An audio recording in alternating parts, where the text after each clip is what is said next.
नमस्कार, जय जोहार। क्या आप भी गवर्नमेंट एग्जाम्स की तैयारी करना चाहते हैं? क्या आप भी मेमोरी टेक्निक्स और ट्रिक्स के जरिए बहुत ही कम समय में स्मार्ट स्टडी करना चाहते हैं? क्या आप चाहते हैं कि सीजी व्यापम टॉपर आपको पढ़ाए? तो डाउनलोड करिए योगेंद्र साहू क्लासेस ऐप। यहाँ 10 से अधिक गवर्नमेंट एग्जाम्स क्रैक करने वाले और सीजी व्यापम टॉप करने वाले योगेंद्र सर सीजीपीएससी और सीजी व्यापम के अंतर्गत होने वाले सभी एग्जाम्स की तैयारी कराएं। तो डाउनलोड करिए Yogendra Sahu classes app to be the best, learn from the best.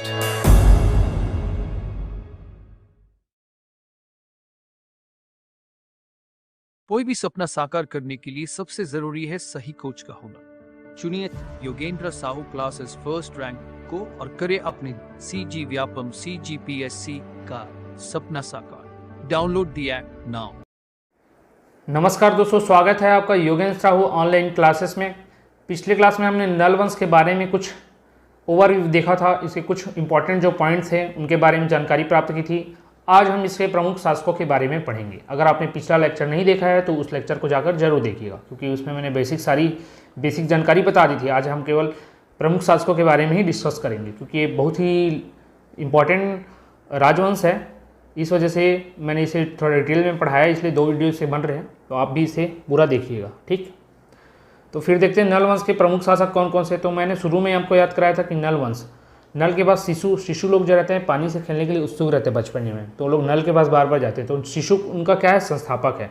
तो नल वंश का संस्थापक कहा जाता है शिशु को। अब आदि पुरुष क्यों? तो जो सबसे पहला आया उसको इन्होंने आदि पुरुष नाम दे दिया। जो सबसे पहला संस्थापक शासक था, उन्हें इन्होंने एक तरीके से उपाधि या सम्मान देने के लिए उन्हें कह दिया कि आदि पुरुष है। आदि पुरुष कौन? शिशुक। तो नल वंश का आदि पुरुष शिशुक, और वास्तविक संस्थापक नहीं, केवल संस्थापक पूछा जाए तो शिशुक। ठीक है, तो आदि पुरुष और संस्थापक शिशुक आता है। फिर व्याघ्र राज को देखते हैं। तो व्याघ्र राज के बारे में ना हरिसेन के प्रयाग प्रशस्ति से जानकारी मिलती है। हमने गुप्त वंश में भी इसे कवर किया है कि समुद्रगुप्त जब दक्षिणापथ अभियान में आता है विजय के लिए, तो वहाँ नलवंशी शासक जो रहता है दक्षिण छत्तीसगढ़ में दंडकारण्य क्षेत्र में, तो वहाँ व्याघ्रराज को, या महाकांतार क्षेत्र बोला जाता था गुप्त वंश के समय, तो वहाँ व्याघ्रराज को हराया था और व्याघ्रहंता की उपाधि धारण की थी। व्याघ्रहंता का अर्थ, तो व्याघ्रहंता का अर्थ, हंता मतलब हराने वाला, उसको जीतने वाला। तो व्याघ्रराज को हराया तो व्याघ्रहंता उसने उपाधि धारण कर ली। और ये क्या करता था, समुद्रगुप्त की ग्रहण मोक्ष अनुग्रह नीति के तहत विजित क्षेत्रों को छोड़ देता था। ठीक है, वो बस अपना पावर दिखाने के लिए, मैं बहुत ही पावरफुल शासक हूँ और मेरे अधीन सारे लोग रहेंगे, इसलिए वो अन्य क्षेत्रों पर अपने साम्राज्य विस्तार के दृष्टिकोण से हमला तो करता था, लेकिन उसे अपने साम्राज्य में शामिल नहीं करता था। एक अनुसार से उन्हें अपने अंडर कर लेता था। तो उसी के अनुसार उसने व्याघ्रराज को भी हराया और व्याघ्रहंता की उपाधि धारण की। और कहाँ से प्राप्त होता है जानकारी? तो हरिश्चंद्र के प्रयाग प्रशस्ति से डिस्कस हो गया है। ठीक है, फिर वृषभराज, शिशुक के बाद वृषभराज देखेंगे तो सत्ता का संचालन किया। इसका अन्य नाम वृषध्वज था, वृषध्वज है। ठीक है, अब मैं आपको ना इनके शासकों का क्रम एक बार कैसे याद करना है ये एक बार बता देता हूँ। तो इसको 3 से 4 भागों में मैंने तोड़ के याद किया है, आप भी उसी तरीके से याद करेंगे। तो पहले तो नलवंश के शासक के बारे में पढ़ लिया कि शिशु नल के पास जाता है तो ये संस्थापक हो गया, और न से नरेंद्र हम्बल, न से नलवंश अंतिम शासक हो गया।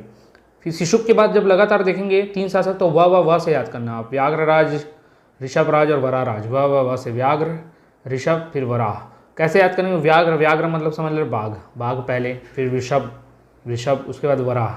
ठीक है, तो श्रेणी के क्रम में देखा जाए तो सबसे पावरफुल, फिर थोड़ा कम पावरफुल, फिर उससे कम पावरफुल। इस तरीके से आप याद रख सकते हैं। अब वो कम ज़्यादा हो या ना हो, लेकिन आप उसी तरीके से याद रखना कि व्याघ्र को बाघ कर लेना सबसे ज़्यादा है, फिर ऋषभ है, ठीक है, भैंस बोलते हैं उसको, फिर वराहराज जो कि शुगर के जैसा रहता है, जंगली शुगर बोला जाता है, तो वराहराज एक कम पावरफुल। तो कम पावरफुल के क्रम में अपन जाते गए। ठीक, ये अभी नाम याद करने के लिए, केवल इसका शासकों के पावरफुल होने ना होने से कोई संबंधित नहीं है, केवल नाम याद करने के लिए। शिशुक नल के पास जाता है तो प्रथम, उसका लगातार 3वां में भी व्याघ्र सबसे ज़्यादा, फिर वृषभराज ज़्यादा शक्तिशाली, फिर वराहराज शक्तिशाली। तो 3 लगातार क्रम। फिर 2 लोगों का नाम भवदत्त वर्मन और अर्थपति भट्टारक, ये आपको 3 से 4 बार, जब 3 जगह हमने इनका नाम पढ़ लिया तो याद हो गया ही होगा। भवदत्त वर्मन, अर्थपति भट्टारक, इनके शिलालेख भी हैं, वहाँ से ये याद हो गए। तो ये लगातार 5वां और 6वां था, भवदत्त वर्मन और अर्थपति भट्टारक। दोनों पेयर में ही रहेंगे, पहले भवदत्त आएगा, अर्थपति भी आएगा उसके बाद। क्योंकि इनके लगातार युद्ध भी होते हैं। ठीक, फिर उसके बाद स से, तो पहले क्या शिशुक, फिर लगातार 3 व, फिर अर्थपति भावदत्त, फिर अर्थपति। ठीक है, फिर लगातार 3 ठोक श कर लेंगे। 3 स कैसे, पहले तो नाम कम थे, अब शासकों के नाम बढ़ गए हैं, तो फिर भी मैं 3 स से ही याद करा रहा हूँ आपको। तो स्कंदवर्मन, पहले आप देखेंगे क्या, स्कंदवर्मन, फिर स्तंभराज, स्कंदवर्मन, फिर स्तंभराज, स्तंभराज देखें, स्तंभराज के बाद अब देखेंगे विलासतुंग, विलासतुंग। सर आपने तो 3 सा बोला है, बीच में 3 और नाम अन्य नाम आ गए। तो पहले जब हम पढ़ते थे तो ये 3 नाम अभी अपडेट हुए हैं, पहले नहीं थे, तो इनको भी हमने अभी ऐड कर लिया। खैर ये भी याद हो जाएगा आपको। तो 3 सा से पहले ये रखना कि आपको स्कंदवर्मन, फिर स्तंभराज आता है। स्तंभराज आता है तो स्तंभ के साथ नंदराज भी आ जाता है, स्तंभ में के साथ नंदराज आएगा, फिर विलासतुंग। नंदराज बस को याद कर रखना, पृथ्वीराज और विरूपाक्ष का आपको विलासतुंग के साथ में याद हो जाएगा। ये स्ट्रेस, ये दोनों में स्ट्रेस लेने की आवश्यकता नहीं है। ठीक है, ये दोनों जब विलासतुंग के बारे में पढ़ेंगे ना, तो ये दोनों का नाम आपको आसानी से याद हो जाएगा। ठीक, तो क्रम में क्या क्या देखे, शिशुक, फिर 3 व देखे, उसमें सबसे पावरफुल व्याघ्र, फिर ऋषभ, फिर वराह, फिर 2 नाम देखे भावदत्त, फिर अर्थपति, फिर उसके बाद 3 ठोक सा देखे, उसमें स्कंदवर्मन, फिर स्तंभराज, फिर स्तंभराज के साथ नंदराज को जोड़ लेना। उसके बाद तीसरा सा विलासतुंग, विलासतुंग के बाकी ये जो इसका बाप होगा और इसका दादा होगा, तो इसके बारे में हम देख लेंगे आगे। ठीक, विलासतुंग।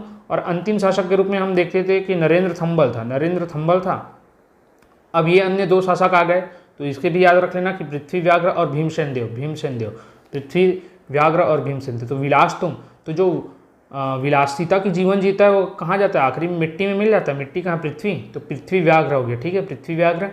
फिर भीमसेन देव, भीमसेन देव, भीमसेन देव को नॉर्मल याद करना। फिर नरेंद्र थंबल आपके अंतिम शासक। तो ये 3 आखिरी को एक साथ रखना, पृथ्वी भीम नरेंद्र, पृथ्वी भीम नरेंद्र। ठीक है, तो ये था आपका शासकों का क्रम। जैसा भी है इसी तरीके से याद करना, पहले शिशुक, फिर 3 व व्याघ्र, ऋषभ, वराह, फिर 2 भावदत्त और अर्थपति, फिर 3 स तो स्कंदवर्मन, स्तंभराज और उसके साथ नंदराज, फिर विलासतुंग। विलासतुंग के पहले 2 उनके पापा और दादा के बारे में हम देख लेंगे। फिर उसके बाद नीचे जब देखेंगे तो नरेंद्र थंबल अंतिम था और उनके पहले 2 हैं, तो पृथ्वी व्याघ्र और भीमसेन देव। ठीक, तो हमने अभी ऋषभ राज तक देख लिया था कि ये सत्ता का संचालन बस किया। इसका अन्य नाम वृषध्वज है, वृषध्वज है। इनके बारे में इतना ही है, ज़्यादा इंपॉर्टेंट नहीं। वराह राज आपका बहुत इंपॉर्टेंट है, क्योंकि इसे संस्थापक शिशुक को बोला गया और वराह राज को वास्तविक संस्थापक का दर्जा दिया गया।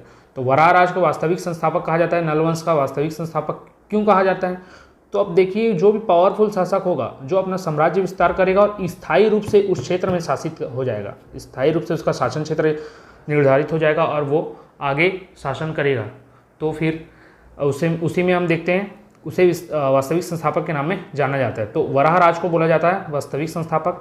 इसके ना वराह राज के 29 मुद्रा प्राप्त हुए हैं। 29 मुद्रा कहाँ से प्राप्त हुए? तो कोंडा गांव के अडेंगा गांव से मिला है। कहाँ से? कोंडा गांव के अडेंगा गांव से प्राप्त हुआ है। इन सिक्कों में श्री वराह राजस्य उत्कीर्ण है। क्या उत्कीर्ण है? श्री वराह राजस्य उत्कीर्ण है। श्री वराह राजस्य उत्कीर्ण है इनके सिक्कों में। ठीक है, सिक्कों पर नंदी का अंकन है, जो कि शैव मतानुयायी होना प्रदर्शित करता है। अब नंदी का शैव से क्या रिलेट, तो देखे होंगे शिव जी का वाहन क्या है? नंदी। शिव जी के मंदिर में आपको देखने को मिलता है नंदी।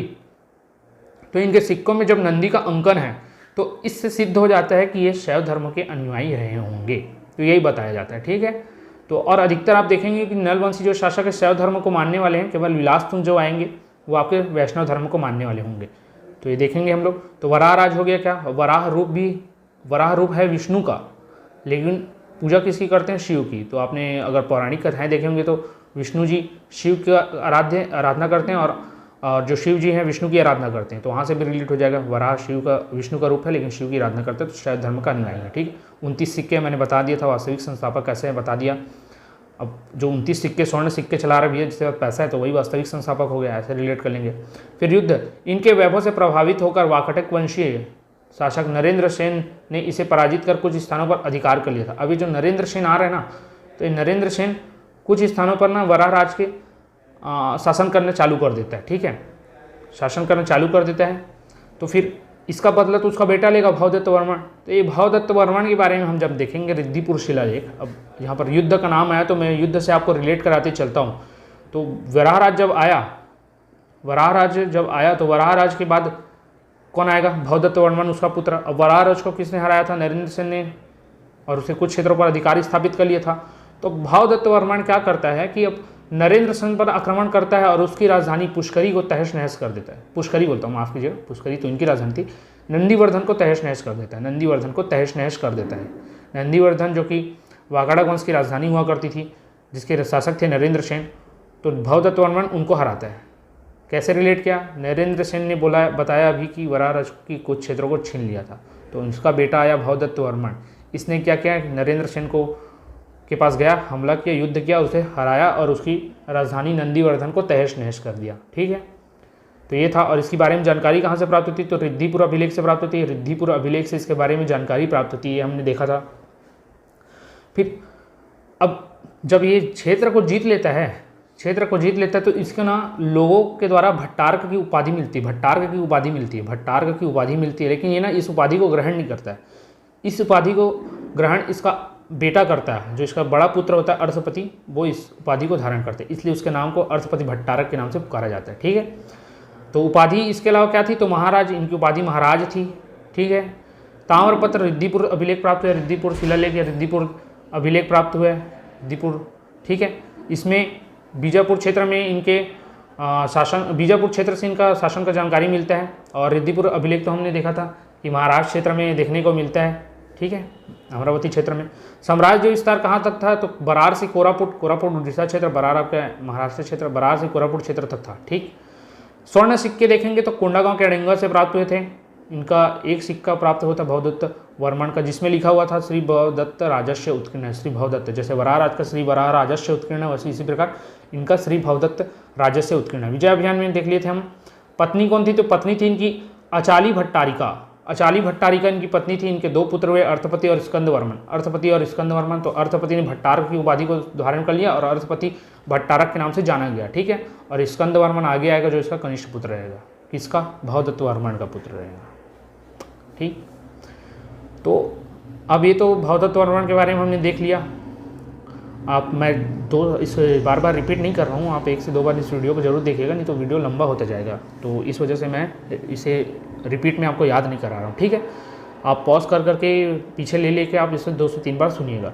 अब अर्थपति भट्टारक देते हैं। अब भवदत्त वर्मन ने जब नरेंद्र सेन को हराया तो उसका जो बेटा आता है पृथ्वीसेन, अब वो भी तो अपना बदल लेगा क्या? जिस प्रकार भवदत्त वर्मन ने अपने क्षेत्र को, उनके पिता के क्षेत्र को जब नरेंद्र सेन ने जीता था तो इसने बदला लिया, उसी प्रकार जब भवदत्त वर्मन छीनता है तो नरेंद्र सेन का जो बेटा रहता है पृथ्वीसेन, पिछले क्लास में हमने देखा था वाकाड़ा वंश में कि पृथ्वीसेन का जो बेटा रहता है वो नरेंद्र सेन का जो बेटा रहता है पृथ्वीसेन, वो अर्थपति भट्टारक के साथ युद्ध करता है। अब ये जानकारी कहाँ से मिलती है? तो केसरी बेड़ा ताम्रपत्र से जानकारी मिलती है। केसरी बेड़ा ताम्रपत्र से इसकी जानकारी मिलती है कि वाकाटक वंशी शासक पृथ्वीसेन द्वितीय ने अवसर पाकर अर्थपति भट्टारक को पराजित कर उसकी राजधानी को पुष्करी को तहस नहस किया था। मतलब जैसा अंजाम भवदत्त वर्मन ने इनका किया था, उसी प्रकार उन्होंने अर्थपति भट्टारक के क्षेत्र का कर दिया। ठीक है, उन्होंने भी नंदीवर्धन को तहस नहस किया था, इन्होंने पुष्करी को तहस नहस कर दिया। ठीक, तो ये हमको इसके बारे में जानकारी प्राप्त होती है। अब इनकी उपाधि क्या थी अर्थपति भट्टारक की? तो भट्टारक तो इसने स्वयं धारण किया था, तो स्वयं को महेश्वर बोलते थे, महासेनापति बोलते थे, त्रिपताका ध्वज, नल नृपति कुलावण्य। तो उपाधि आपको याद रखते चलनी, क्योंकि नए नए उपाधि हैं, आपको 2 सूची बनाकर मैच करने के लिए दे दिया जा सकता है। तो महेश्वर, महासेनापति और त्रिपताका ध्वज नल नृपति कुलावन्य का उपाधि मिला है। त्रिपताका ध्वज नल नृपति कुलावन्य की उपाधि धारण करता है। ठीक है, जितनी ज़्यादा उपाधि धारण किया उतना ही बुरा हाल इसका कर दिया था। किसने? पृथ्वीसेन द्वितीय ने। ठीक, फिर भट्टारक पद युवराज का धोता होता है, जिससे ज्येष्ठ पुत्र होने का संकेत मिला है इसके। ठीक है, वहाँ से पता चल गया। अब इसके आगे वो स्कंद वर्मन है, अब ये तो हार गया था भाई। इसके आगे जो इसका छोटा भाई है, कनिष्ठ पुत्र जो था भवदत्त का, उसने आगे साम्राज्य को बढ़ाया। और इसका उल्लेख मिलता है पोड़ागढ़ अभिलेख से। पोड़ागढ़ हमने पढ़ा था, इस कांधे का पकौड़ा, कांधा से स्कंद वर्मन, पकौड़ा से पोड़ागढ़ अभिलेख। इन नलों का ना पहला शिलालेख था। अभी तक जो पढ़े हमने ताम्रपत्र पढ़ते आ रहे थे, तो ये पहला शिलालेख प्राप्त होता है नलवंशों का, स्कंद वर्मन का रहता है जो कि है ना। तो नलवंशों का पहला शिलालेख प्राप्त होता है। तो किसके समय में? तो स्कंद वर्मन के समय का ही। पोड़ागढ़ शिलालेख की शुरुआत विजयी था, विजयी है, विजयी रहेगा इस पंक्ति के साथ होती है। विजयी था, विजयी है और विजयी रहेगा। हारने के बाद इन्होंने अपने आप को उत्साहित करने के लिए समझ सकती है कि ऐसा शिलालेख बनाया है, विजयी था, विजयी है और विजयी रहेगा। ठीक है, तो ऐसा रिलेट कर लेना। फिर पोड़ागढ़ शिलालेख के अनुसार छत्तीसगढ़ में नल शासकों में सबसे बड़ा साम्राज्य स्कंदवर्मन का था। पोड़ागढ़ शिलालेख के अनुसार छत्तीसगढ़ में नल शासकों का सबसे बड़ा साम्राज्य स्कंदवर्मन का था। अब स्कंदवर्मन का कैसे, तो अब ये क्या करते हैं, अपने शासन क्षेत्र को तो फिर से जीतेगा ना भाई, तो ये क्या करते हैं, अब उसके आगे जो आने वाले शासक रहते हैं वाकड़क वंश में, उनके साथ युद्ध करके उनको हरा देता है। जैसे कि देवसेन को वाकड़क नरेश देवसेन को इन्होंने पराजित कर दिया, इसीलिए इनका नल शासकों में सबसे बड़ा साम्राज्य हो गया था। अब स्थापत्य में देखेंगे तो स्कंदवर्मन ने पुष्करी को पुनः से बसाया, पुष्करी को पोड़ागढ़ के रूप में परिवर्तित कर दिया। ठीक है, अब जो तहस नहस हो गया उनको तो फिर से बसाया जाएगा ना। ठीक, फिर युद्ध देख लिया कि देवसेन को पराजित कर दिया था, इसलिए विस्तार हो गया था इसके राज्य का। पोड़ागढ़ में विष्णु मंदिर का निर्माण कराया था, पोड़ागढ़ में विष्णु मंदिर का निर्माण कराया था, विष्णु मंदिर का निर्माण कराया था। ये स्कंदवर्मन का भी नाम आप वैष्णव धर्म से अनुयायी के रूप में देख सकते हैं। अभी तक शैव धर्म चल रहा था, अभी वैष्णव धर्म में स्कंदवर्मन आ गया, इसके आगे विलासतुंग भी आएगा जो वैष्णव धर्म का रहेगा। शुरुआत इसने अग्रहार परंपरा का सूत्रपात किया था, अग्रहार परंपरा का शुरुआत किया था, और पोड़ागढ़ में विष्णु मंदिर का निर्माण कराया। ये इंपॉर्टेंट है, पोड़ागढ़ में विष्णु मंदिर का निर्माण कराया। ठीक है, तो हमने इस स्कंदवर्मन के बारे में देख लिया। पोड़ागढ़ अभिलेख मिलता है, विजयी था, विजयी है, विजयी रहेगा। इससे शिलालेख की शुरुआत होती है, पहला शिलालेख था नलवंशियों का, सबसे बड़ा साम्राज्य इसका था। इसने पोड़ागढ़ को, पुष्करी को पोड़ागढ़ के रूप में बसाया था। ठीक है, और देवसेन को भी पराजित किया था, वाकड़क जो शासक था, पोड़ागढ़ में विष्णु मंदिर का निर्माण कराया था। ये था आपका स्कंदवर्मन। फिर आगे हम देखेंगे स्तंभ राज के बारे में। तो स्तंभ राज के बारे में देखते हैं हम। तो स्तंभ राज जो था, इसका भी सिक्का प्राप्त हुआ था, कुलिया क्षेत्र से प्राप्त होता है, तो इनके सिक्के कुलिया क्षेत्र से प्राप्त थे। तो कुलिया अभिलेख में इनका वर्णन मिलेगा। बालोद के कुलिया अभिलेख से ज्ञात होता है कि वेंगी के चालुक्य शासक कीर्तिवर्मन ने नल वंश पर आक्रमण किया था।